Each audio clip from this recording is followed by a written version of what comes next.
అంబేద్కర్ కోనసీమ జిల్లా వాడపల్లి శ్రీదేవి భూదేవి సమేత శ్రీ వెంకటేశ్వర స్వామి వారి 13వ వార్షిక బ్రహ్మోత్సవాలు అంగరంగ వైభవంగా ప్రారంభమయ్యాయి.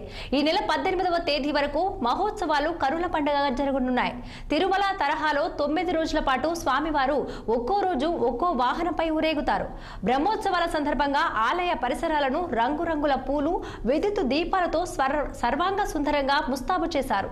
ఈ నెల 11, 18వ తేదీలు శనివారం సందర్భంగా భక్తుల తాకిడి అధికంగా ఉండే అవకాశం ఉందని, ఆయా రోజుల్లో 1,00,000 లడ్డూలను సిద్ధం చేస్తున్నామని డీసీ చక్రధర్రావు తెలిపారు.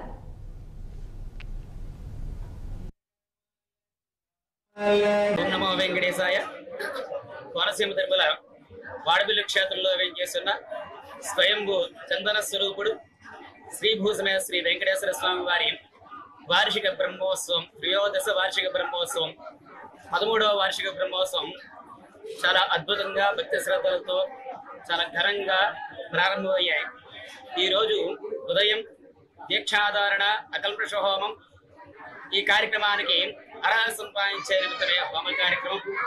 అలాగే ఈరోజు శుక్రవారం సాయంత్రం ధ్వజారోహణ, ఏకశాల ప్రవేశం, నవమూర్తి ఆవాహన, ఈరోజు విశేషమైన వాహన సేవగా పరావాసుదేవ అలంకరణతో కూడిన శేషవాహన సేవా కైంకర్యం ఈ రోజు మొదటి రోజు జరిగే విశేషమైన ప్రక్రియ.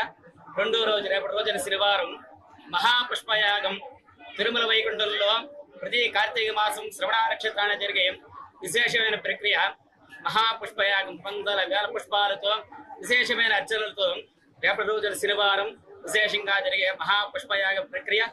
అలాగే రేపు సాయంత్రం స్వామి సరస్వతి అలంకరణతో కూడిన హంసవాహన సేవా కైంకర్యం జరపబడతాయి. అలాగే ఆదివారం విశేషంగా దుష్టగ్రహ దోష పరిహారార్థం మహాసుదర్శన హోమ ప్రక్రియ, స్వామికి విశేషమైన అర్చనగా తోమాల సేవా కైంకర్యం. ఆ రోజు సాయంత్రం ఈ ఉత్సవ సంబంధిత ప్రధాన హోమ కార్యక్రమం, విశేషమైన వాహన సేవగా రామ అలంకరణతో కూడిన హనుమత్ వాహన సేవా కైంకర్యం. ఎన్నికల ముందు క్వాలిటీ